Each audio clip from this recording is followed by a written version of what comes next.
smoking on downstairs? Oh, fuck yeah! Big fucking turrets on the car! Those settler regs won't know what it is. Some of that! You don't belong here!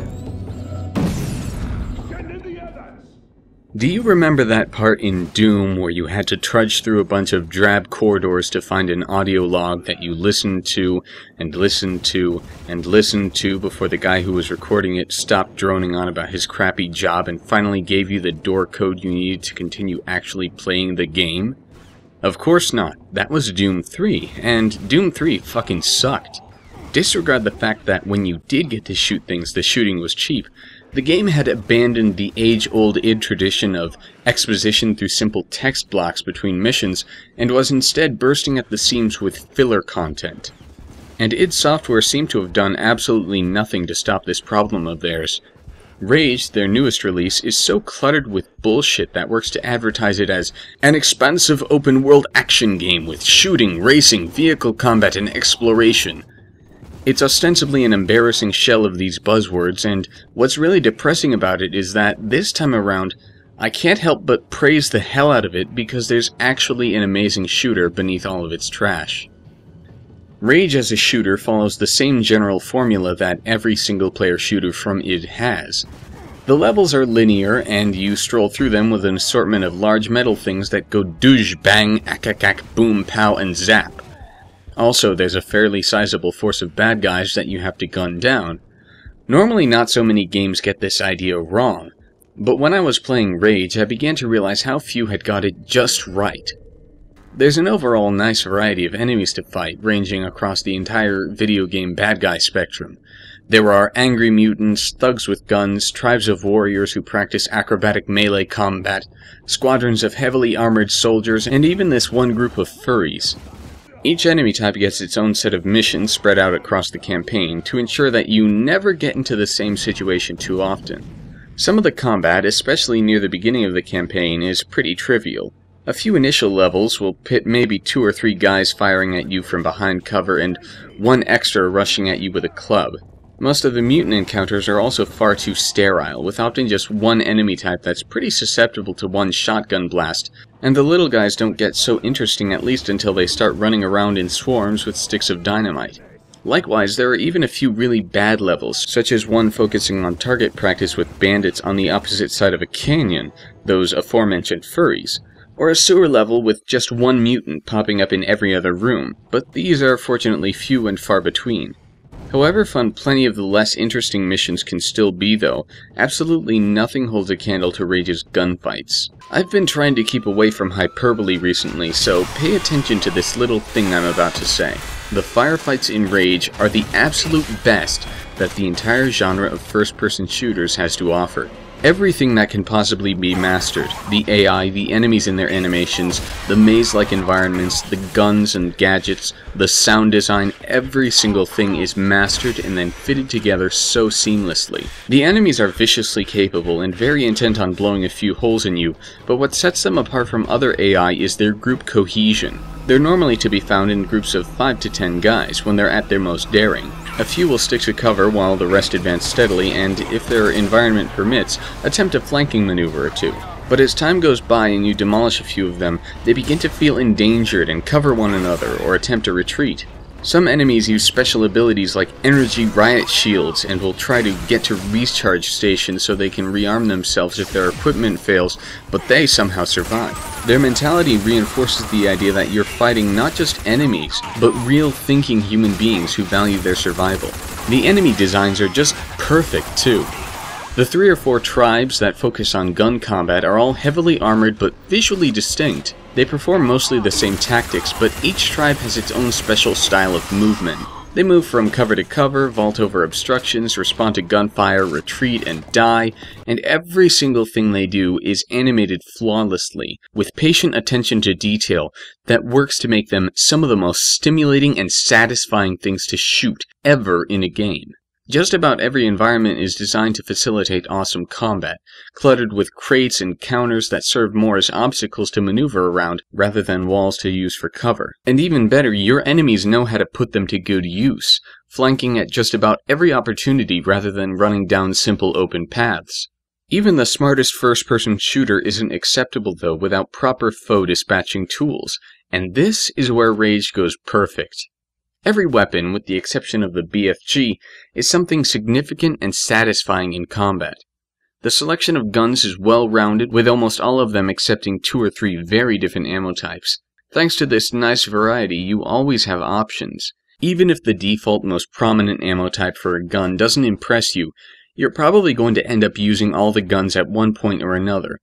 A few exceedingly rare specialized ammo types that you can only fabricate from loot you find are the cherry on top for the guns. I'm not going to give them away, but they're the kind of resources that are completely unnecessary and probably cumbersome to use effectively, but so rewarding and absolutely worth it when you finally pull them off. Along with the craftable ammo types are some extra gadgets, and these are, at their most basic, things like medkits, grenades, and a shitty bladed boomerang thing. But the loot you get lends itself to much, much more. As you buy recipes for items, you get access to all sorts of great accessories like little explosive cars, turrets and bots to fight by your side, and very rare power-ups that perk your stats temporarily. The sentry bot especially is invaluable against some of the more heavily armored guys, since it distracts them, actually provides some good stopping power, and makes a gunfight that little bit more pleasantly chaotic. What makes the gunplay just so presentable though, after all that mechanical refinement, has to be the sound design, especially for the guns themselves. What the environments lack in dynamic physics objects to be flung around by stray bullets, they make up for with ambient noises, coming from just about every which direction. The enemies are fully voiced. They don't just run around shouting taunts at you and telegraphing their grenade throws. They communicate actively as a team and give their orders to advance, fall back, and so on.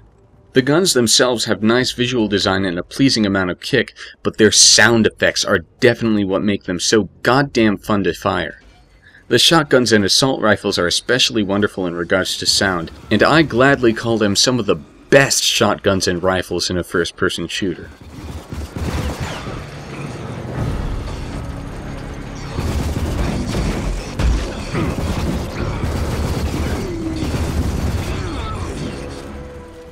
And despite the little mishmash of silly missions at the beginning of the campaign, Rage grows steadily more and more fond of its own gunplay. It's quite apparent that most of the combat was heavily inspired by Monolith Productions' Fear, and I'd go so far as to say that it even surpasses the unbelievably high standard for firefights that Fear had set back in 2005. I'm going to say right now that Rage is worth the asking price for the gunplay alone, which is important because I'm about to drop a massive critical bomb. Many of my more astute viewers might still recall my introductory paragraph in which I barely even mentioned the gunplay, that I just took roughly 2 pages to describe with great enthusiasm. Mostly I devoted it to the awful filler that surrounds the combat, because honestly it's what makes me so depressed about this game. Plenty of games have some NPC interaction or little mini-games or a hub level in between missions, all built to increase their campaign length, but no game warrants any of that less than Rage. And more importantly, few games manage to pull it off more annoyingly. Rage is, for all intents and purposes, a linear shooter with emphasis on theatrical close-quarters firefights, but it tries to set this linear first-person shooter in a completely unfitting quote-unquote open world. Gameplay-wise, the open world serves as a way to go from mission to mission, and the settlements dotted around the wasteland help contextualize the questing system and currency, but just about everything is handled abysmally. Traditionally, games with similar systems of questing and commerce utilize characters whose sole duty is to exist, dotted around a hub level or two, to dish out missions and buy all of your loot. They serve as a means to an end. They reward you for completing a mission and sell you new things that spice up your next. And unless the writing is inherently witty and comedic like in Borderlands, or as batshit out of this world as it is in I Divine Cybermancy, I can guarantee you that you'll be skipping every single bit of dialogue after 5 minutes in the game world. And Rage is no different in this regard. People stand around in a hub level, you go up to them to get your next quest or unload your loot, and you run off to continue the plot. But while most games have a simple skip button to let you move through an entire mission briefing in a matter of mouse clicks, this game has a much more annoying feature. All of the dialogue, or rather monologue in this case, is fully voiced and put on fully animated characters, so if you want to skip what someone is saying, you can't just click a button on an interface in front of you because there is no interface. You actually need to race away from a person until he stops talking, run back to him, and wait for him to commence his next line. I found myself doing this so often and with such haste that I think I could found a legitimate e-sport out of it. And all of that complaining probably sounds too much for a simple lack of the option to skip the pleasantries. Why don't I just sit there and listen to the characters, or just shut the hell up and do my own little content-skipping dance in silence? And I actually have a fair point in asking myself that, but I also have a fair point in complaining, because everything about the NPCs in this game is fucking awful. Everything that anyone has to say can be considered anti-writing. Trash that's as long-winded and irrelevant as humanly possible. For example, the first of two major settlements in the campaign, known as Wellspring, has a pretty varied cast of NPCs. Here we've got the mayor, the car parts salesman, the race announcer, some slightly overweight guy named Slim, ha, the sheriff, the bartender, the resistance leader, Budget George Takei, and that cook from The Shining. They're all colorful, well-animated, and well-voiced, but they all have absolutely nothing to say that's interesting or relevant. Before you can get a quest from the mayor to go get a quest from the sheriff to go relay something to a nearby outpost, you have to either listen to the mayor's grandiose, horribly written speech about the honest, hard-working people of Wellspring, you know, the 4 or 5 people you bump into who do nothing but walk around aimlessly. Bandit scum. Good honest people. Well, enough with all that. So I hear you have a message. Or literally run away, only to get pulled back by your restrictive plot continuation leash. There is a little bit of a story, but what it lacks in breadth and creativity, it certainly doesn't make up for in coolness or anything. You wake up from stasis a while after an asteroid collided with the Earth, kill some bandits, and end up getting conscripted into a resistance movement dubbed the Resistance, who go up against an oppressive authoritarian regime known as the Authority. The Resistance turns out to be 5 people sitting around in a basement, and the Authority, despite their obvious inspiration nearly ripped from Half-Life 2's Combine, are just guys in metal suits, without anything interesting defining them like Dr. Breen's duplicitous broadcasts, or any actual oppressive treatment of civilians. As you go out into the wasteland proper, things get even worse. The world itself is very picturesque, and it's likely built entirely to showcase id Software's fancy new graphics technology, which is supposed to allow their environment artists to stray away from the limitations of repeating textures. However, I assume because every single surface has unique texture data attached to it, the game really has to restrict itself to a very reserved sort of environment. Just about the only thing you can do outside a mission or a hub level is drive from place to place. The driving itself isn't all that bad, though I have a massive beef with handbrake turns. But instead of a full-on wasteland, you have a bunch of large corridors made of solid rock, built to conceal just about everything else on the map. There are some nice views and a few wider areas that facilitate vehicle combat, but the views are all really neat things off in the distance that you can't touch, and the wider areas have a lot of structures in them that just look like ass close up. This means that the majority of the driving is through really small canyons that ruin the feeling of a post-apocalyptic landscape. And it's also kind of disappointing that, despite how this fancy technology was apparently created for environment artists to go nuts with, the world itself is almost artistically bankrupt. No 2 chunks of scrap metal sticking out of the ground look exactly alike, but that's pretty insignificant when no one building or settlement is more interesting than 2 chunks of scrap metal sticking out of the ground. Individual levels and enemy tribes have their own charm and style, which is often very id-feeling, and that's always excellent, but they don't coalesce well with the outside world, where the environment is completely static and the enemy factions play almost no part. There's no history to learn about that big gap between the present day and your character waking up from stasis. Nothing to explore apart from a few small pockets that end up being part of item-gathering side quests later on anyway, and nothing current going on. It feels like id Software just wanted to include a post-apocalyptic sandbox because a whole slew of other popular games tried it, except there's nothing special to justify its existence. These flaws could all be mitigated if the vehicle gameplay of Rage was acceptable, but it's not, in the slightest. The vehicles are moderately okay to drive with a keyboard, but the whole vehicle section is lifeless when all you can do is drive down the same few narrow corridors on multiple occasions, sometimes even on return visits to the same few places. What was implemented presumably to spice things up when you're in the car is the vehicle combat, but it acts more like a depressant than anything. It's mind-numbingly simple and easy, with the only challenges coming in the way of positioning your car just right. The easiest, strongest, and most apparent strategy when going up against a group of bandit cars is to park yourself in the most open part of the arena. All you have to do is lie in wait for bandits to pass by on the pathing they inevitably follow, let your car target them for you automatically, and spam the left mouse button to unleash a barrage of rockets, using a shield power-up occasionally to keep your own car safe. On the topic of cars, there is also a chunk of the game devoted to racing. This part of Rage takes the form of a kart racer, complete with a small selection of tracks and power-ups. With the slightly jerky controls and a whole lot of immediate shallowness, though, there's no incentive to venture beyond the 2 or 3 races that you're absolutely required to win during the campaign. There's also a multiplayer that features some kind of racing or car combat or something, but it's dead now on PC. Thankfully. While there is a whole lot of junk in this game, it's important to note here that the shooty bits still take up the majority of the campaign. But all the little annoyances, the boring interaction with anti-characters, the samey driving through shallow crevices, the incredibly lacking car combat and so on, add up to a sizable portion of the game.